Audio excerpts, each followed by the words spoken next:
নির্যাতন চালানো হতো, যে তাদের কোনো প্রকার অধিকার ছিল না, সুতরাং তারা তাদের মনের যে দুঃখগুলো এগুলো গানের মাধ্যমে এক্সপ্রেস করতো, যেটাই কিনা এই কবিতার যে স্পিকার, মানে স্পিকার না, এই কবিতার যে সিঙ্গার আর কি, লেনক্স এভিনিউ যে গান গেছিল সে এক্সপ্রেস করছে। সমস্যা আছে এখন অরূপ ভাই? বুঝতে পারে মোটামুটি। আচ্ছা, আর কোনটা বলছেন? হার্লেম? হারলেম। আচ্ছা, হার্লেম হচ্ছে একটা জায়গার নাম, আবার একটা রেনেসা, মানে কি ওই সময় আমরা তো জানি সেই নামের নাম হচ্ছে কি আব্রাহাম লিঙ্কন, সে 1863 সালে হচ্ছে মানে মারা যায় আর কি, না না মারা যায় 1865 সাল। 1863 সাল ইংল্যান্ডে একটা না আমেরিকাতে একটা গৃহযুদ্ধ চলতেছিল, কোনটাকে কেন্দ্র করে? দাস প্রথাকে কেন্দ্র করে, মানে আমেরিকার সাউদার্ন যে স্টেট গুলা, ওকে, যেমন মিশিগান, ক্যালিফোর্নিয়া, এই সমস্ত স্টেট গুলাতে কি হয় হচ্ছে তারা দাস প্রথাকে সাপোর্ট করতে আরম্ভ করে, মানে তারা চায় দাসত্ববোধ থাকুক বা নিগ্রোরা তাদের দাস থাকুক। অন্যদিকে আমেরিকার উত্তরাঞ্চলে যে স্টেট গুলো আর কি, নিউ ইয়র্ক, এই মানে হচ্ছে, এরপরে আর কি আছে, নিউ ইয়র্ক, এরপরে হচ্ছে লস অ্যাঞ্জেলস, মানে হচ্ছে এই টাইপের যে স্টেট গুলা, মানে আমেরিকা তো টোটাল 50টা স্টেট আছে এরকম, তো এই টাইপের স্টেট গুলা তারা আবার দাস প্রথার এগেইনস্টে কথা বলতে আরম্ভ করে, যে না সবার সমান অধিকার থাকবে, কোনো দাসত্ব থাকবে না। তো এইটা নিয়ে এই যে দুই অঞ্চলের মধ্যে একটা ফাইট শুরু হয়ে যায় 1863 সালের দিকে।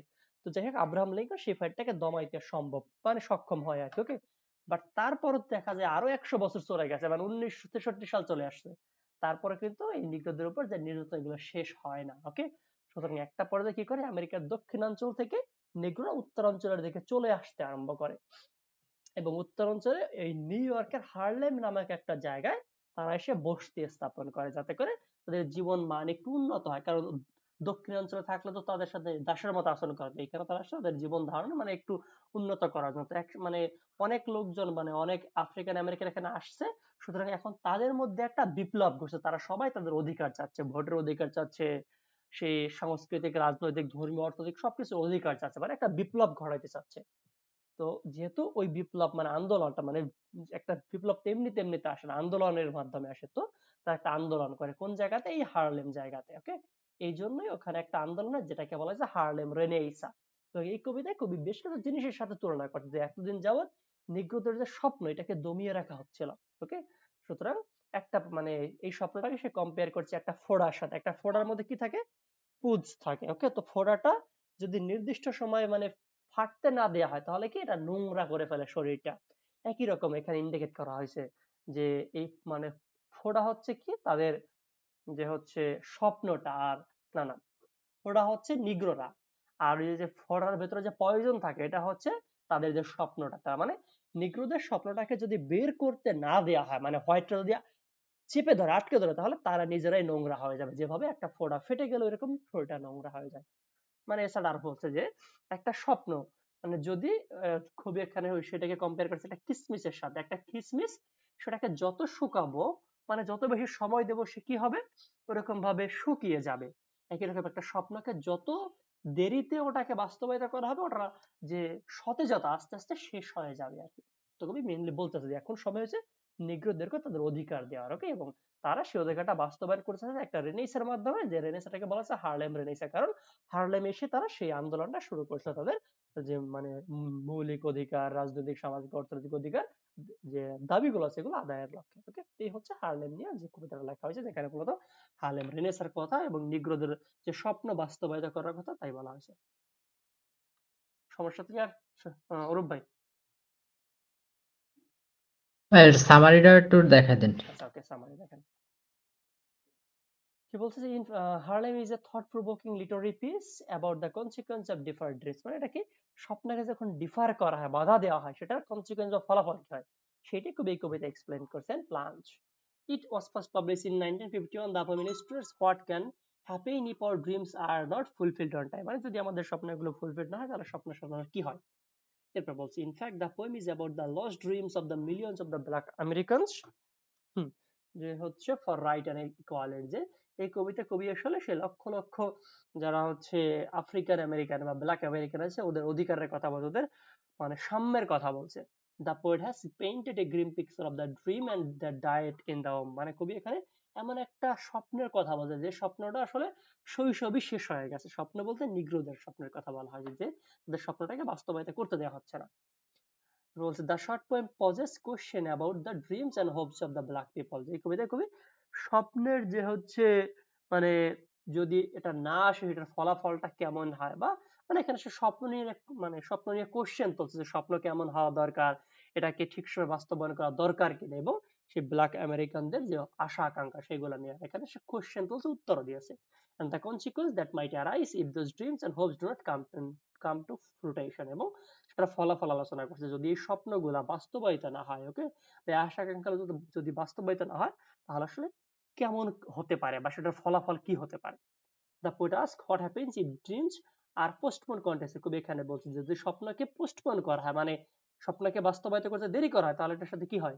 হি offers some possible answer to this question, সেই কোশ্চেনে কিছু উত্তর, সম্ভাব্য উত্তর দিয়েছে। If a dream is postpone, যদি একটা স্বপ্নকে দেরি করানো হয়, আর ডিফার্ড অথবা মানে বাধাগ্রস্ত করা হয়, many things might happen to it, এটার সাথে অনেক জিনিস ঘটে। কি, an unfulfilled dream may dry up like a raisin in the sun, এটা কি মনে হয় যেন শুকিয়ে যাওয়া কিসমিসের মতো, সূর্যের তাপে যেমন একটা কিসমিস শুকিয়ে যায়, এটার মধ্যে কোনো সজীবতা থাকে না, এরকম স্বপ্নকে দেরি করালে ওটা সজীবতা শেষ হয়ে যাবে, আর ওইটার যে হচ্ছে স্পৃহা স্পিরিট, এটা শেষ হয়ে যায় আর কি। if a dream is deferred or neglected it might fester like a sore or a living body, এটা কি মানে শরীরে একটা পুজের মতো যেটা আস্তে আস্তে পেকে ওঠে আর কি। comparing the dream to a sore on the body, the poet suggests that unfulfilled dreams become like a long standing injury that has gathered pores, মানে এখানে বলছে যে যদি স্বপ্নটাকে বাস্তবায়িত করানো হয় তাহলে এটা শরীরে আস্তে আস্তে পচন ধরিয়ে ফেলে, মানে এখান থেকে পুঁজ বের হয়ে শরীরটাকে নোংরা করে ফেলে। সুতরাং স্বপ্নটাকে দ্রুত বাস্তবায়িত করা দরকার, তাহলে এরকম মানে সময় পাবে না যে মানে যেমনটা একটা পুঁজ মানে দীর্ঘদিন যাবত থাকলে সে শরীরে নোংরা বানিয়ে ফেলে, এই সময়টা হবে না, মানে শরীরটা ভালো থাকবে কথায়, যেভাবে স্বপ্নটাকে বাস্তবায়িত করলো সেই সবাই ভালো থাকবে, যেমন একটা নিগ্রোদের স্বপ্নের কথা বলা হয়েছে, তাহলে আমরা সবাই তাল মিলিয়ে চলতে পারবো। যে neglected ইনজুরিস may lead to infection, মানে এখানে বলছে কোন ইনজুরি যদি নিয়ে আমরা নেগলেক্ট করি তাহলে কি হবে, এটা আমাদের ইনফেকশন ঘটায় ওখানে। A postpone dreams is like a painful injury, তো একটা পোস্টপোন ড্রিম মানে যে ড্রিমটাকে বাধাগ্রস্ত করে সেটাও এরকম ইনজুরির মতো, that begins to be infected, এটাকে যতই দেরি করা হবে এটা ইনফেক্ট হতে হতে আরম্ভ করবে। যেমন দেখেন এই যে আমাদের চুলাই আন্দোলনের কথা মানে যদি বলে যদি হচ্ছে সেই এটা ছাত্রদের যে দাবি দেওয়া ছিল এগুলো যদি মাইনে নিত তাহলে কিন্তু এত কিছু হয়তো হইতো না হইলেও হইতে পারতো বা অন্য কারণে থাকতে পারে, বাট হয়তো হইতো না। তো এভাবে যদি কোনো একটা জিনিসকে ত্বরান্বিত মানে সরি যে হ্রাস করা হয় তাহলে এটা আরো বেশি ইনফেক্টেড হয়ে যায়, যেমন একটা মানে হচ্ছে কি হচ্ছে ওখানে কি ছিল পুজ, মানে একটা সোর বা ফোড়া হয় আর কি। If a dream is different it may sink না স্টিঙ্ক লাইক রটেন মিট, এখানে এটা মানে এটাকে পচা মাংসের সাথেও কম্পেয়ার করা হয়েছে এরকম আর কি। যে a piece of rotten meat is useless, যে একটা পচা মাংস যেমন কোনো কাজে আসে না, একটা স্বপ্নকে দেরি করালে ওই স্বপ্নটার বাস্তবায়িত হয় না। it vitiates that the surrounding with its offensive smell, এটা কি করে পচা মাংস তার আশেপাশের পরিবেশকে নষ্ট করে ফেলে, কিরকম একটা স্বপ্নকে বাস্তবায়িত করতে না দিলে ওটাও আশেপাশের পরিবেশকে অস্থিতিশীল করে তোলে। যে এরপর বলছে different dream may cruel and sugar, না a different dream may crust and sugar like an old sweet syrup, such a syrup does not give the same taste like a fresh, মানে এখানে বলছে একটা স্বপ্নকে যদি বাস্তবায়িত করা হয় এটা কি একটা সিরাপের মতো হয়ে যায়, যেটা আসলে মানে আগের মতো আর নতুনত্বের কোনো টেস্ট থাকে না আর কি। ওকে, একটা নতুন সিরাপের যেমন সিরাপ বলতে এখানে মেবি লিকুইড কে ইন্ডিকেট করা হয়েছে, একটা নতুন সিরাপের যেমন লিকুইড থাকে সরি একটা স্মেল থাকে, বাট পুরাতন সিরাপের ওরকম স্মেল থাকে না, যেমনটা একটা স্বপ্নকে যখন বাস্তবায়িত করা হয় সেটার যেমন মানে সজীবতা থাকে, আর যদি দেরি করা হয় সেটার আর সজীবতা বা বাস্তবতা থাকে না। Again, the poet says if a dream is postponed or neglected, it may sense like a heavy load. একটু তুমি আরো বলছো একটা স্বপ্নকে যদি দেরি করানো হয় এটা মানে একটা বোঝার মতো হয়ে যায় আর কি। The dreams are sweet if they are realized, and otherwise they can become a burden on the heart of a dreamer. যে স্বপ্ন বাস্তবায়িত করা হলে আসলে কি এটা মিষ্টি বা সুমিষ্ট হয়, বাট এটা দেরি করানো হলে কি হয় এটা একটা বোঝার মতো হয়ে পড়ে যে স্বপ্নটা দেখে তার কাছে বা যারা স্বপ্নটা দেখে তাদের কাছে। Unrealised dreams might remain hanging like a burden, সুতরাং যে স্বপ্নগুলো আসলে রিয়ালাইজ করা যায় না বা বাস্তবায়িত করা যায় না সেগুলো আসলে বার্ডেন বা বোঝার মতো। A postpone or different dream may explode like a bomb, এবং যে ড্রিমটাকে বাস্তবায়ন করতে না দেয় সেটা একটা সময় বোমের মতো ফুলে ওঠে, যেমনটা মানে বোমের মতো ফুলে ওঠা মানে কি আশেপাশে পরিবেশকে শেষ করে দেয় বা অস্থিতিশীল করে দেয়, এরকম যে কোন একটা আন্দোলন হলে যদি সেটার শুরুতে বাস্তবায়িত করা না হয় সেই আন্দোলনটা আরো বিশাল আকারে ছড়িয়ে পড়ে একটা বোমের মতো, তাই বলছে। A bomb causes destruction around. Like a bomb, a daylight dream may cause destruction around by bringing about revelation, যে একটা স্বপ্ন যে বোমের মতো, যদি এটাকে যত দ্রুত বাস্তবায়ন করা যায় ততই ভালো, না দিলে এটা কি হয় আশেপাশে ধ্বংস ডেকে আনে বা মানে বিপ্লব নিয়ে আসে। In a broad term, the dream in this poem refers the black American people dream for equality, liberty and fraternity. মানে এখানে আসলে ব্ল্যাক আমেরিকান লোকজনের যে স্বপ্ন যে তারা মানে স্বাধীনতা, সাম্য, ভ্রাতৃত্ববোধ সবার সাথে একই রকম এনজয় করবে, এই স্বপ্নের কথা বলছে। For opportunity in the land of prosperity, for respected life and dignified, যেন সম্মানিত একটা জীবন যাপন করতে পারে, এথনিক আইডেন্টিটি এন্ড অপরচুনিটি, যেন তারা সুযোগ সুবিধা পায়, ওকে, তাদের আইডেন্টিটি থাকে। ফার্স্ট বলা হয়েছে কি, Harlem was written during a time when the blacks felt limited in their ability to achieve their dream of achieving equal rights with the whites. তো এই কবিতাটা কখন লেখা হয়েছে? যখন নিগ্রো লোকজনেরা তাদের ন্যায্য অধিকার পাচ্ছিল না হোয়াইটদের কাছ থেকে। their dreams have always remained dreams, তাদের স্বপ্নগুলো স্বপ্ন থেকে যাচ্ছিল, and lost their meaning, এবং সেই স্বপ্নগুলো তাদের মিনিং হারিয়ে ফেলতেছিল আর কি। in the poem the poet has indicated that African American cannot dream or aspire to great things because of the environment of operation and surrounds them. যে এই কবিতা কই বলছে আফ্রিকান আমেরিকান লোকজনরা তাদের স্বপ্নটাকে বাস্তবায়িত করতে পারতেছে না, কারণ কি তাদের আশেপাশের পরিবেশের জন্য, যে সেই আশেপাশের লোকজনরা তাদের উপর নির্যাতন চালাচ্ছে এই জন্য।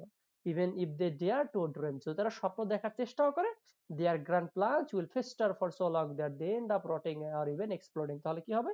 হয় স্বপ্নটা পচে যাবে, না হলে এটা এক্সপ্লোড হবে, মানে একটা রেভলিউশন হবে। এবং সাধারণত এইরকম স্বপ্ন থাকলে লাস্টে এক্সপ্লোরেশন, মানে এক্সপ্লোরেশন অথবা কোনো এরকম বিপ্লব ঘটে, যেমনটা আমরা সচরাচর থেকে থাকি আর কি, ওকে।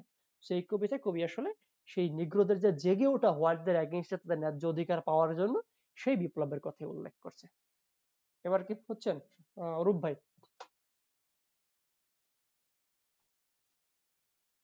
কোশ্চেন ছিল আমার এই যে ব্রড কোশ্চেন, আচ্ছা, কত নাম্বারটা ভাই? এই এর 2 নাম্বারটা।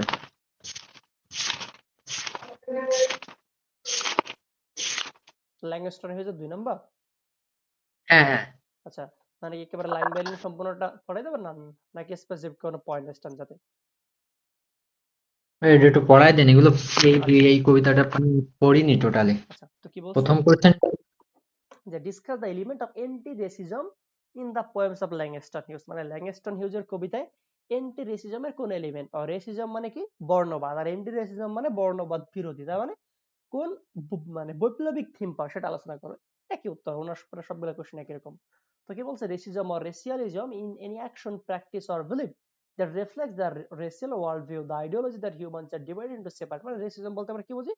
মানে হচ্ছে ওয়ার্ল্ডের সাপেক্ষে মানুষকে আলাদা আলাদা ভাগে ভাগ করা হয়, যে কি এন্টাইটিস না, separate and exclusive biological entities called races, মানে জাতি ভেদে ভাগ করা হয়। That there is a casual link between inherited physical traits and traits of personality, intellectual intellect, morality, মানে হতে পারে সেটা হচ্ছে শরীর ভেদে, ব্যক্তিত্ব ভেদে, বুদ্ধি ভেদে, নৈতিকতা ভেদে, মানে এইগুলোর উপর বিভিন্ন কিছুর উপর ভিত্তি করে মানুষকে আলাদা আলাদা ভাগ করাটাই হচ্ছে রেসিজম বা বর্ণবাদ, ওকে, মানে বৈষম্য যাকে বলি আমরা।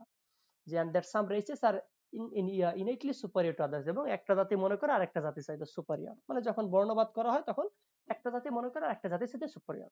the racism was at the heart of North American slavery, যে এই মানে আমেরিকার ইতিহাসে এই যে রেসিজম এটা খুব কমন একটা আসপেক্ট ছিল বা হার্ডের মতো ছিল। and the overseas colonization and empire building activities of some western Europe, especially এই মানে এই সময়টাতে আমেরিকা ইউরোপ জুড়ে এর এই যে বর্ণ বৈষম্য এটা খুব হার্ড বা মানে কমন বা চলমান একটা ইস্যু ছিল আর কি। এরপর বলছে যে there had been many persons in history who objected to this racist ideal। এই যে রেসিজম বা বর্ণবাদ বা বৈষম্য, এগুলো নিয়ে অনেক ব্যক্তিবর্গ মানে এগুলোর এগেইনস্টে কথাবার্তা বলছে বা অবজেক্ট করছে আর কি, যে দে আর কল্ড এন্টি রেসিস্ট। তো যারা এগুলোকে সাপোর্ট করে না, মানে রেসিজমকে সাপোর্ট করে নাই বা রেসিজমের এগেইনস্টে কথা বলছে, ওদেরকে বলা হয় anti racialist. Langston Hughes a 20th century American poet was one of them। Langston Hughes তাদের মতো একজন। and many of his poems bear evidence of his anti-racial racialist attitude, এবং তার অনেকগুলো কবিতা কি এন্টি রেসিয়াল attitude, মানে সেখানে বৈষম্যবাদ বিরোধী, মানে বৈষম্য বিরোধী কথাবার্তা বলছে, ওকে। আমার একটু খাবার পানি দিও তো। এরপর কি বলছে যে Langston Hughes is similar to Martin Luther king junior in respect to the American dream. মানে এখানে বলছে মার্টিন লুথার কিং জুনিয়র সে যেমন একটা স্বপ্নের কথা বলছিল যেখানে সবাই সমান অধিকার ভোগ করবে, একই রকম ল্যাংস্টন হিউজ আমেরিকার সবাইকে একই রকম সুযোগ সুবিধা বা অধিকার ভোগের কথা বলছে। তারপরে তাদের দুজনের স্বপ্নটা একই রকম ছিল। The dream of the poet is that America will B a nation of oneness. তো কবি এখানে কোন স্বপ্নের কথা বলছে? যে আমেরিকা এমন একটা দেশ হবে ওয়াননেস, মানে সবাই এক আসলে। and the people of America must have not a shattered universe। তার স্বপ্নগুলো আলাদা আলাদা হবে না, স্বপ্নগুলো একই রকম হবে। এরপরে একটা কবিতার সাপ্তাহিক আলোচনা করছে। ফার্স্ট কি বলছে? সার্চ ফর আইডেন্টিটি, যে এখানে দা কি আই টু সিং আমেরিকা কবিতা কি আছে, the poem I too sing America is about, একটু পরে দিচ্ছি না।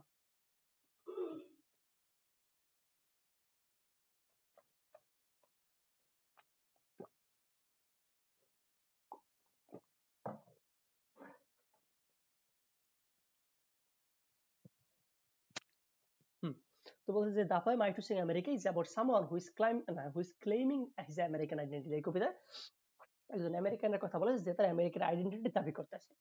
এন্ড দা কি সোশ্যাল এন্ড সিভিল, মানে সামাজিক বা যে হচ্ছে একজন ব্যক্তির মৌলিক অধিকার থাকে এইগুলা।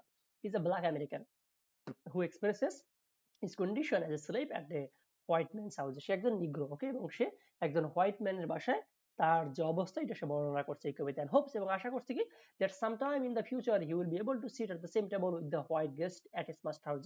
এমন একটা সময় আসবে, এখন তাকে যে চেয়ারে বসতে হচ্ছে না, বাট এমন একটা সময় আসবে যখন সে একই চেয়ারে তার মাস্টারের সাথে বসে খাবার খাবে, মানে অধিকার পাবে আর কি। The poem was published in 1945, a decade before the civil rights movement। এই কবিতাটা 1945 সালে পাবলিশ করা হয়, সে আমেরিকাতে সিভিল রাইট মুভমেন্টের জাস্ট এক দশক আগে, মানে কত বছর দশেক আগে। The civil rights movement aimed at ending the racial segregation and discrimination between the Negroes and the white Americans। যে 1955 সালের দিকে সিভিল রাইট মুভমেন্ট বা মৌলিক অধিকার দাবি আদায়ের আন্দোলনটা হয়, এবং যেটার মাধ্যমে হচ্ছে বর্ণ বৈষম্য, মানে রেসিয়াল সেগ্রিগেশন মানে হচ্ছে বর্ণ বৈষম্য বা বর্ণের ভিত্তিতে যে বিভেদ এবং ডিসক্রিমিনেশন বৈষম্য, এগুলো আসলে এন্ড করা হচ্ছিল বা এন্ড করার জন্য এরকম আন্দোলন হচ্ছিল। এরপর বলছে কি and winning constitutional rights for voting for the black people, এবং এটার মাধ্যমে নিগ্রোদেরকে ভোটের অধিকার দিয়ে দেওয়া হয়েছিল।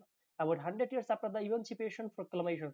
তো এই যে বন্ধন মুক্তি, মানে আব্রাহাম লিঙ্কন যে 1863 সালে যে আমেরিকার ইতিহাসে বন্ধন মুক্তির ঘোষণাটা দিয়েছিল, ইমানসিপেশন মানে মুক্তি, আর প্রোক্লামেশন মানে ঘোষণাটা, মানে মুক্তির ঘোষণা। মুক্তির ঘোষণা বলতে ইন্ডিকেট করা হয়েছে সবাই সমান হবে, নিগ্রো হোয়াইটদের মধ্যে কোনো পার্থক্য থাকবে না। তো এইটা এই ঘোষণাটা দেওয়ার 100 বছর হয়ে যাওয়ার পরে নিগ্রো তাদের অধিকার পায়নি, যে African American are living in a sordid world, একটা নোংরা জায়গায় বসবাস করতেছিল।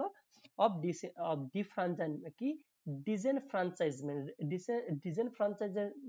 ডিজেনফ্রাঞ্চাইজমেন্ট শব্দের অর্থ হচ্ছে ভোটাধিকারবিহীন, মানে ভোটের অধিকার ছিল না। সেগ্রেগেশন মানে বৈষম্য ছিল। সাপ্রেশন মানে নির্যাতিত হচ্ছিল। অপারেশন, অপারেশন মানে বোঝায় নির্যাতন বা যন্ত্রণা আর কি। এন্ড রেসিয়াল ভায়োলেন্স অথবা বর্ণ বৈষম্যের শিকার হচ্ছিল। সুতরাং এই ইমানসিপেশন প্রোক্লামেশন ঘোষণা করার পরেও তারা তাদের ন্যায্য অধিকার পায়নি। সুতরাং সেই সময় তারা কেমন জীবন যাপন করতো সেটা একটা কন্ডিশনে এই কবিতা বর্ণনা করা হয়েছে, যে একজন হোয়াইট ম্যানের বাসায় একজন নিগ্রো কাজ করতো, তো যখন তাদের বাসায় গেস্ট আসতো তাকে ওখান থেকে তাড়িয়ে দেওয়া হয়তো দূরে, মানে অন্য জায়গায় তাদেরকে কিচেনে পাঠিয়ে দেওয়া হয়তো। তো এই কবিতায় ওই যে ব্যক্তিকে কিচেনে পাঠিয়ে দিত, সে এক্সপেক্ট করছে যে একটা সময় আসবে যখন আমিও তোমাদের সাথে একই টেবিলে বসে খাবার খাইতে পারবো। কোথায় ছিলাম আমরা, হ্যাঁ, যে কি this poem I too sing America embodies the ports interest, মানে বলতে দেখুন এখানে সে কিন্তু বৈষম্য বিরোধী কথা বলতে, এসে রেসপেক্ট করছে একটা সময় নিগ্রোরাও তাদের ন্যায্য অধিকার পাবে, তার মানে এখানে সে বৈষম্যবাদ বিরোধী কথাবার্তা বলছে। ওকে, বলছে এমবডিজ দ্য পোর্টস ইন্টারেস্ট, তার মানে আমরা এই কবিতা তার এইরকম ইন্টারেস্ট এটিটিউডটা পাই। তো এখানে সম্পর্কিত একটা কোটেশন আছে, tomorrow I will sit at the table when company comes, they will see how beautiful I am and be ashamed to an America. Okay, এরপরে কি আছে, proof on the ancientness of the negroes. এরপর একটা কবিতার সাপেক্ষে বর্ণনা করা হয়েছে। So the Negri speak of rivers is apparently concerned with proving the ancientness of the Negroes। মানে এই কবিতায় নিগ্রোরাও যে পুরাতন একটা জাতি, মানে তারাও যে হোয়াইটরা যতকাল ধরে আসে নিগ্রো ঠিক অতকাল ধরে আছে। ওকে, সুতরাং হোয়াইটরা অধিকার পেলে নিগ্রোরা কেন অধিকার থেকে বঞ্চিত হবে, এই কথাই এই কবিতার মাধ্যমে এক্সপ্রেস করতে লেখক। যে but at a deeper level it is a protest against slavery of the black Americans through hundreds of years. এই কবিতার মাধ্যমে কবি এই শতবর্ষ যাবত যে নিগ্রোদের উপর নির্যাতন চালানো হচ্ছে সেই নির্যাতনের এগেইনস্টে কথা বলছে। The poem voices the soul of the black community, এই কবিতা কবি আসলে নিগ্রোদের পক্ষ নিয়ে কথা বলছে। In a time of great racial intolerance, মানে যখন কিনা এরকম বর্ণবাদ বা বৈষম্যবাদ কি হচ্ছে বৈষম্য ছিল, চলমান ছিল। Intolerance, injustice and inequality in America. Langston tells us, সে আমাদের কি বলছে, that he has known lots of Asian ডাস্টকে, সে অনেক পুরাতন নদীদেরকে জানে বা চিনে। And that his soul has become as deep as this rivers, এবং মানে ওই সমস্ত নদীরা যেমন অনেক পুরাতন কথাবার্তা জানে, লেখকের মনটা ওই রকম গভীর হয়ে গেছে, মানে সেও ওই রকম গভীর বা অনেক আগের কথাবার্তা, মানে নিগ্রোরা যা অনেক আগেকাল থেকে ছিল সেই কথাবার্তা সে এখন জানছে। এর জন্য সে কোয়েশ্চেন তুলছে, যদি সবাই একসাথে ছিল বা আছে, তাহলে কেন এক দলকে অধিকার দেওয়া হবে আর এক দলকে অধিকার থেকে বঞ্চিত করা হবে? যে like the rivers the poet also has witness the rise and suffering of human civilisation. দেখছে যে মানুষের উত্থান পতন সম্পর্কে। So in this poem Langston raises the his voice against the discrimination made by the white against the negro. এই কবিতায় নিগ্রোরা যে নির্যাতনের সম্মুখীন হয় হোয়াইট হাতে, সেইগুলোর এগেইনস্টে সে কথাবার্তা বলছে যে I have known rivers ancient as the world and older that the flow of human blood in human, মানে আমি সেই সমস্ত নদীদেরকে চিনি যে সমস্ত নদীর তীরে মানুষের মানে এক কথায় মানুষের সূচনারও আগে সেই সমস্ত নদীদের আসলে সৃষ্টি হয়েছিল। ওকে, সুতরাং সেই নদীগুলো মানুষের যে যে সৃষ্টি সেগুলো সম্পর্কে জানে। তারা জানে যে সেই সময়ে যেমন হোয়াইট ছিল তেমন নিগ্রোরাও ছিল। তাহলে কেন একটা পক্ষ এরকম অধিকার পাবে আর একটা পক্ষ কেন অধিকার বঞ্চিত হবে? তার মানে এখানে সে একটা প্রতিবাদী মনোভাব এক্সপ্রেস করছে এই কবিতার মাধ্যমে যে my soul has grown deep like this. আমার মানে হৃদয় যেন ওই সমস্ত এই যে যে নদীরা সেই নদীদের মতো কথাবার্তা বলে। ওকে, এই হচ্ছে the negro speaks of rivers কবিতা। সেও দেখেন এখানেও একটা সে এন্টি রেসিয়ালিস্ট এটিটিউড বা দৃষ্টিভঙ্গি এক্সপ্রেস করছে এবং যেখানে সে নিগ্রোদের পক্ষ নিয়ে বলছে হোয়াট দ্য রাইট। এরপর কি আছে? Based on Harlem renaissance, Harlem কবিতা থেকে যে the poem Harlem reminds the readers of the Harlem renaissance otherwise known as negro new negro movement. মানে এখানে হার্লেম রেনেসার কথা বলছে অথবা এটাকে নিউ নিগ্রো মুভমেন্ট বলার কারণে এই আন্দোলনটা নিগ্রোরা করেছিল তাই। which took place in the 1920 for the realization of the black Americans equal rights with the whites, মানে এবং যে সময়টাতে নিগ্রোরাও হোয়াইটদের মতো একই রকম অধিকার আদায় মানে কি তারা অধিকার আদায়ের কথা বলতেছিল। It also anticipates the famous speech named, এবং এই কবিতায় কবি আসলে সেই মার্টিন লুথার কিং জুনিয়রের যে একটা স্বপ্নের মানে তার একটা বক্তব্য আছে, এটা আপনারা ফার্স্ট ইয়ারে পড়ছেন, আই হ্যাভ এ ড্রিমটা যে স্পিচ, এটা আপনাদের ফার্স্ট ইয়ারে ছিল, আমাদেরও ছিল। তো হচ্ছে সেই কবি মানে সেই স্পিচের কথা কবি এখানে এন্টিসিপেট করেছে, মানে রেফারেন্স হিসেবে ইউজ করছে আর কি। যে what happens to a dream deferred, একটা ড্রিমকে যদি ডিফার করা হয়, বাধা দেয়, তাহলে এটার সাথে কি হয়? ইট maybe it just সেইজ like a heavy load, হতে পারে এটা বোঝার মতো হয়ে যায়। অর ডাজ ইট এক্সপ্লোড, বা কি একটা মানে একেবারে ব্লাস্ট হয়, বোমের মতো এক্সপ্লোড হয়। তারা দেখেন এখানেও সে নিগ্রোদের ড্রিমের কথা বলছে যে এমন একটা সময় আসবে যখন তারা তাদের স্বপ্নকে বাস্তবায়িত করবে, তোমরা যদি না দাও সেটা ফেটে যাবে, ওকে, নোংরা করে ফেলবে তোমাদের। তো দেখেন প্রত্যেকটা কবিতা সে আসলে সেই বর্ণবাদ বিরোধী কথাবার্তা বলছে। এই হচ্ছে তার এন্টি রেসিয়ালিস্ট বা এন্টি মানে কি ইম্পেরিয়ালিজম এন্টি রেসিয়ালিস্ট যে দৃষ্টিভঙ্গি পাই আমরা এখানে। Okay, to conclude, Langston Hughes is not only anti apartheid, আচ্ছা অ্যাপার্থেড মানেও কিন্তু বৈষম্য, but also a poet of inspiration aspiration for the black community, মানে সে শুধুমাত্র যে বর্ণবাদ বিরোধী নয়, ওকে, বরঞ্চ সে এখানে যারা নিগ্রো ওদের কাছে ইন্সপিরেশন অ্যাসপিরেশনের মতো। And the people of the interworld because of his anti-apartheid message. In his poems we find many traces of his anti-racialist, মানে আমরা তার কবিতায় anti-racialist কর্নেট অনেক মানে যে কথাবার্তা বা দৃষ্টিভঙ্গি পাই আর কি, যে সেই সমস্ত ভিউ পয়েন্টে তার কবিতাগুলো লিখছে, সেখানে সে নিগ্রোদের পক্ষ নিয়ে বলছে হোয়াট দ্য অ্যাগেন্স্ট। আর সমস্যা আছে রূপ ভাই? না ভাই, এটা মোটামুটি বুঝছি। আচ্ছা, তো দেখেন যে এই সাবজেক্টে আর কোনো সমস্যা আছে কিনা? ভাই এটা লাগবে না ভাই, ওই 19th সেঞ্চুরি নোবেলের কিছু পার্টে আছে ভাই, হ্যাঁ ওইটা ভাই, একটু আমিও solve মানে ভাবছি এটা বলবো যে যেহেতু কালকে পরের দিনে ওইটা এক্সাম, সুতরাং আজকে মানে এখন অন্য সাবজেক্ট বাদ দিয়ে আজকে থেকে ওইটা পড়া শুরু করেন, লিস্ট রিভাইজ দেওয়া শুরু করেন আর কি। ওইটা আমি এটা বের করে নিই। পার্ট এতে ভাইয়া? ভাই। আচ্ছা আচ্ছা, বের করে নিই।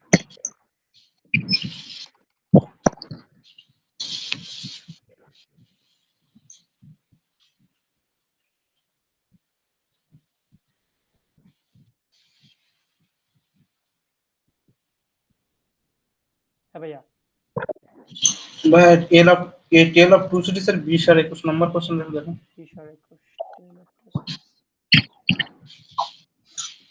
ওকে, 20 নম্বর বলছে আচ্ছা, who are the king with a large and a queen with a plain face, মানে কোন রাজার একটা বড় চোয়াল ছিল এবং একটা রানী ছিল সুন্দরী। ওকে, মানে সুন্দরী বলতে এখানে মানে ভালো টাইপের বলা হয়েছে। তো এটা ছিল ইংল্যান্ডের রাজা জর্জ দা থার্ড এবং তার রানী ছিল শার্লেট সোফিয়া। আবার বলছে কোন দেশের রাজার চোয়াল ছিল বড় এবং তার স্ত্রী সে মানে একটু ভালো টাইপের ছিল আর কি। এটা বলছে যে সে ছিল ফ্রান্সের রাজা। মানে আচ্ছা মানে এইগুলা কিন্তু হচ্ছে স্যাটায়ার করা হয়েছে আসলে, ঠিক আছে? তো এই যে যে phrase king with a large queen with a fair face, এগুলা স্যাটায়ারিক টাইপের বাক্য। মানে যখন প্লেন বলবে তখন হচ্ছে ইংল্যান্ডের রাজা রানীর কথা, ফেয়ার বললে ফ্রান্সের রাজা রানীর কথা, মানে এভাবে মনে রাখতে পারেন। এপে ফেয়ার এপে ফ্রান্স, তার মানে ফ্রান্সের ওই সময় রাজ হলো কে লুইস দা 16 এবং তার ওয়াইফ ছিল মেরি আন্তনেত্তি। সুতরাং যখন বলবে কিং উইথ এ লার্জ এবং queen with a fair face, তখন এখানে লিখতে হবে যে king Louis the 16 and his queen Marie Antoinette, পরে বলতে আর দা অথবা হ্যাজ কি are the king with a large and queen with a fair face. Okay, তার মানে ফেয়ার থাকলে ফ্রান্সের রাজা রানীর কথা, আর যখন প্লেন থাকবে তখন ইংল্যান্ডের রাজা রানীর কথা। বুঝতে পারছেন? মানে ওই সময় ইংল্যান্ড এবং ফ্রান্স দুইটাই দুর্নীতিগ্রস্ত ছিল, সুতরাং স্যাটায়ার করার জন্য এরকম ফ্রেজ ইউজ করা হয়েছে ভাই। আর কোনটা?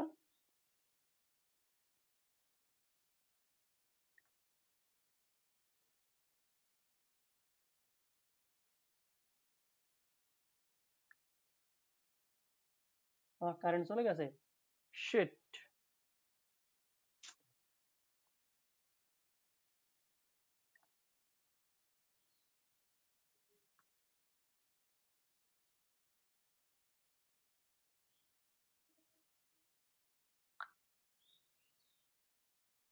তো এটা কোনটা গেল?